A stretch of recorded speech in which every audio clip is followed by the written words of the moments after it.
سيداتي انساتي سادتي، واخيرا المكنه طلعت قماش. ريال مدريد يفوز، ريال مدريد يتصدر ويحافظ على صداره الدوري ويوسع الفارق ما بين غريمه ومنافسه الاول والاخير في الدوري الاسباني وبرشلونه. نفس. مش انا حبيبي، مش انا اللي اخسر خمسه كلاسيكو ورا بعض. بصوا يا جماعه، انا بصراحه جات لي فكره كده، قلت اجربها معاكم وانا عارف ان هو ريسك. قلت اجربها معاكم لاول مره في ماتش مهم زي ده. ما تقلقش، هو مش ريسك كبير لان هي حاجه قد تكون كويسه لاغلبيه الناس اللي بتتفرج علينا.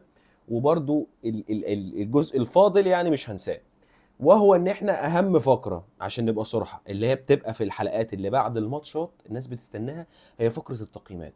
ودي حاجه انا بلاحظها من الكومنتات وبلاحظها من الناس ما بتخش تكلمني تبعت لي مسجات ايا كان. بتبقى اكتر حاجه الناس مستنياها فقره ايه؟ التقييمات بتاعت اللعيبه. فانا فكرت ان احنا نخلي حلقه النهارده، اللي بالمناسبه انت لو بتتفرج عليها واحنا حاجه و90 الف سبسكرايبر دلوقتي ومش عامل لنا سبسكرايب، وتنزل حالا تعمل لايك للفيديو ده، عشان الفيديو ده لازم تعملوا لايك. يعني مش عارف ليه، عشان يبقى هو لازم تعملوا لايك، وعشان فكره جديده برضو، عشان يعني لو عايز تدور على اسباب تانية، وعشان انت هتستمتع. اخوك هيخليك تستمتع دلوقتي بفقره التقييمات في الحلقه كلها.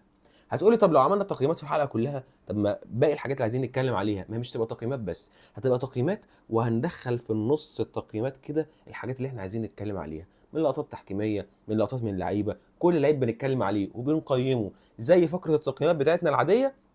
هنحط في النص كده اي حاجه حصلت منه في الماتش. ازاي؟ كمثال، نبتدي بتشكيله برشلونه. تشيزني في حراسه المرمى، واقول لك على مفاجاه لو انت ما ركزتش، ان تشيزني واخد النهارده مان اوف ذا ماتش. ما اعرفش ازاي. مان اوف ذا ماتش النهارده تشيزني.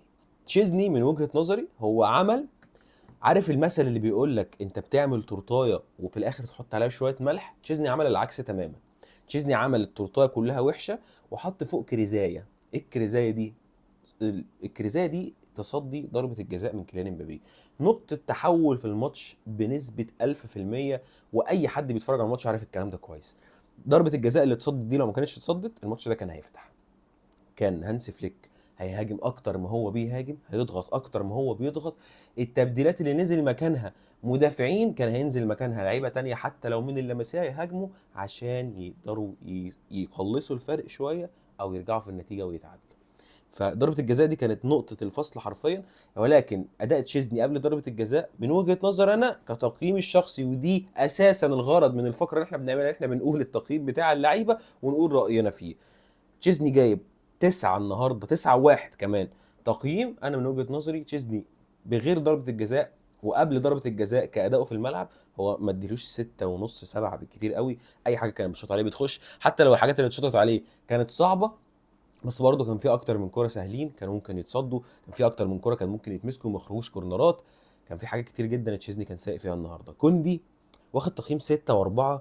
كوندي من أسوأ الماتشات اللي انا شفتها لكوندي السنة دي. كوندي النهارده فعلا سيء. ناس هتطلع تقول لك عشان اداء فينيسيوس جونيور النهارده. انا عارف ان في ناس ممكن تكون بتشجع برشلونه تطلع تقول الكلام ده، هو انا 100% معاك. بس بجد يا جماعه كوندي من قبل الناس مشكله يعني اغلبيه الناس، يعني ممكن ناس تكون دلوقتي بتتفرج عليا على عيني وعلى راسي طبعا، بيتفرجوا على ماتشات مهمه بس في الدوري الاسباني. بس المتابع الجيد للدوري الاسباني هتلاقيه موجود في الكومنتات تحت وهيقول لك الكلام ده، ومش بعيد تلاقيه بيشجع برشلونه كمان. هيقول لك ان كوندي في ادائه في الماتشات اللي فاتت في الدوري وحش. كوندي بقى له اكتر من ماتش مش هو كوندي. ده مش كوندي. كوندي بالنسبه لي كمشجع لريال مدريد واحد من احسن الباكات اليمين في العالم. ده لو ما كانش ممكن تحطه في التوب 3 مثلا. فده مش اداء كوندي، ده مش اداء كوندي بتاع السنه اللي فاتت، ده مش اداء كوندي ابدا اللي انا اعرفه. كوبارسي وايريك جارسيا الاثنين واخدين نفس التقييم، والاثنين كانوا يعني حرفيا هم شخص واحد النهارده. يعني انا ما اقدرش افرق ما بين الاثنين، الاثنين عملوا كوارث دفاعيه النهارده. عشان كده لما كنت طالع بقول بعد الماتش ده كان يستاهل سكور اكبر من كده. يلا ما علينا، خلينا ما نخش في تشكيله ريال مدريد. بلدي واخد تقييم 6.4. انا بصراحه مش عارف ليه. بلدي كان عامل ماتش من وجهه نظري انا المتواضعه اقل حاجه خالص يستاهل عليه تقييم 7 7 ونص وممكن اكتر كمان. بلدي كان عامل اداء متوازن بالنسبه لباقي زمايله في خط الدفاع. هو كان احسنهم وكان احسن الوحشين. بلدي كان اكتر واحد بيشكل خطوره هجوميه. بلدي كان اكتر واحد بيزيد وبيعمل عرضيات. بلدي كان اكتر واحد ظاهر دفاعيا وهجوميا في خط دفاع برشلونه النهارده. ديونج واخد تقييم 7. ديونج عامل ماتش كويس، ماتش متوازن. ما شفناهوش في لقطات كتير قوي، بس ديونج برضه في الاول وفي الاخر في كور كتير جدا في نص الملعب كانت بتتقطع. لو كنت جيت بصيت كده كنت هتلاقي ديونج هو يا اما اللي قاطع الكوره، يا اما مغطي على لاعب هو اللي زايد وقاطع الكوره. فديونج فعلا اللاعب اللي ادواره ممكن في الماتشات الكبيره ما تبقاش حاسس اللي هو ايه ما ديونج مش بتاع لقطه، يعني ديونج مش لاعب الشو من الاخر. لكن اداؤه النهارده كان كويس جدا من وجهه نظري.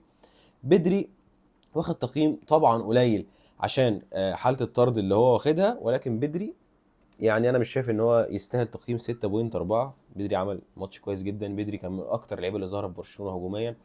بدري كان هو اللي ماسك الكوره، وانت كريال مدريد طبعا بتدافع وراجع في نص ملعبك. بدري هو كان الوحيد اللي بينزل يسقط ياخد الكوره ويطلع لك بيها، يلعب لك الكوره على الوينجين اللي مش موجودين النهارده، اللي هو يعني ممكن نشوف حتى راشفورد واخد تقييم شويه 7.4 عشان الاسيست اللي عمله. ولكن فيرمين لوبيز واخد تقييم 7.3. هو يعتبر كان احسن واحد في نص ملعب برشلونه النهارده بعد بدري، او هو بدري الاثنين زي بعض كويسين. آه... خليه في الاخر. فيران توريس واخد تقييم 6.3. اسوأ لاعب في برشلونه النهارده، وده شيء طبيعي جدا ومنطقي. انت واخده زي ما بيقولوا كده من هنا لهنا على طول. راجل لسه راجع من الاصابه، جايبه على الكلاسيكو على طول. انا عارف ان انت ما قدامكش اختيارات تاني، بس واقع الامر واللي حصل ان الراجل قدم اداء سيء جدا النهارده. يعني اعتقد ان ميليتاو كان قايم معاه بالواجب الصراحه، مش هنكذب. يعني ميليتاو كان حاطه في جيبه وطلع مش يعني انت فاهم انت مش.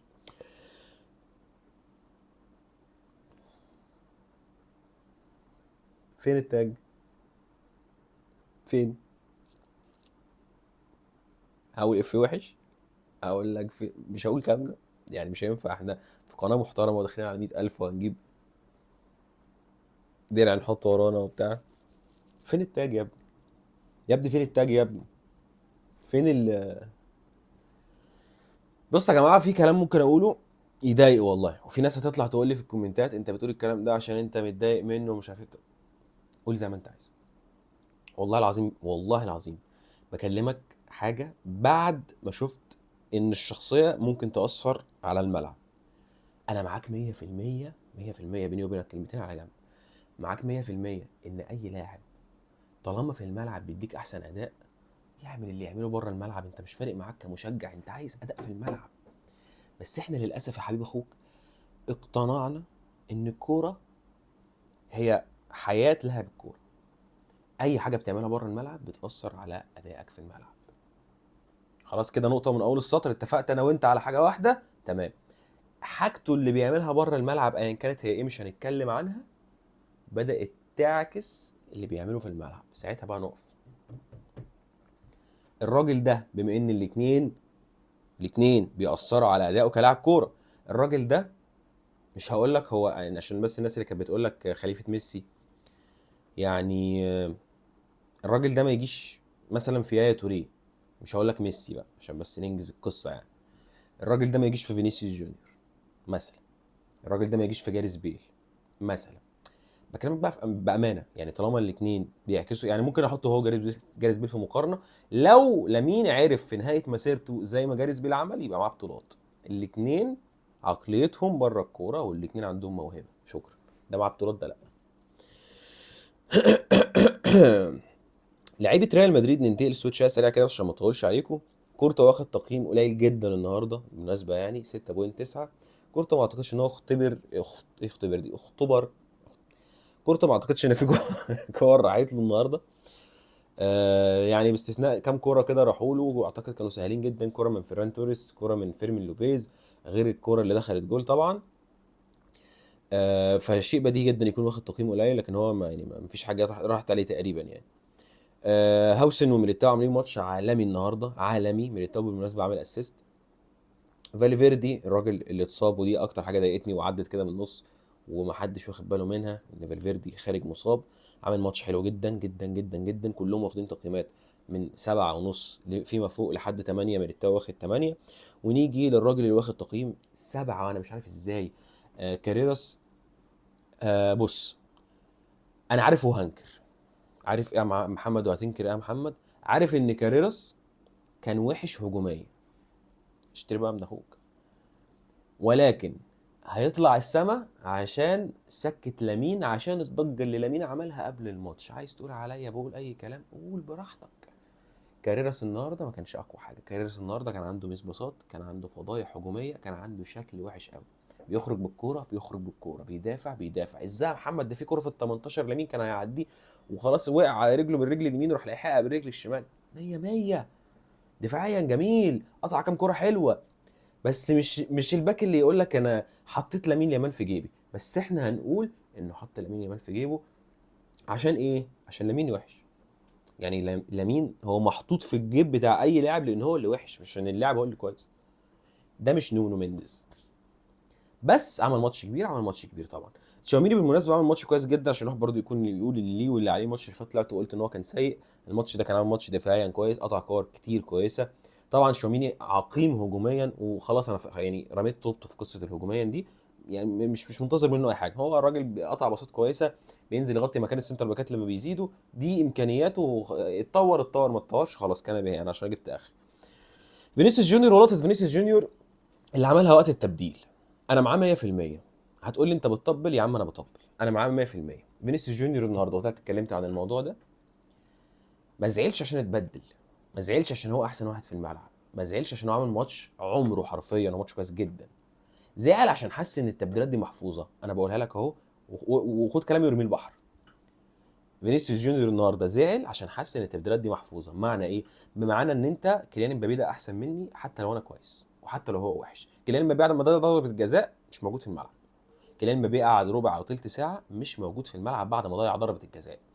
ففينيسيوس جونيور اللي جه في دماغه وفي فكره امبابي كويس، امبابي وحش، انا كويس، انا وحش، الدقيقه 70 75 انا اللي هخرج ورودريجو هينزل. ده اللي ضايق كده، ده اللي ضايق فينيسيوس جونيور من وجهه نظري. ده اللي ضايق فينيسيوس جونيور، مش عشان هو خارج وعشان هو ما يستاهلش يخرج، وعشان طبعا الحاجات دي عوامل، بس يعني انا بقول لك السبب الرئيسي اللي انا حاسه ان هو متضايق بسبب الموضوع ده. اردا جولير النهارده واخد تقييم قليل 6.4 وخارج الدقيقه 66. طبعا التقييم ده بسبب ان اردا جولير ثقته في نفسه ابتدت تتهز شويه، لان هو كان سبب الهدف الاول. زي ما طلعت وقلت لك، انا والله ولا منجم ولا انا اجمد واحد في الدنيا بيفهم كوره.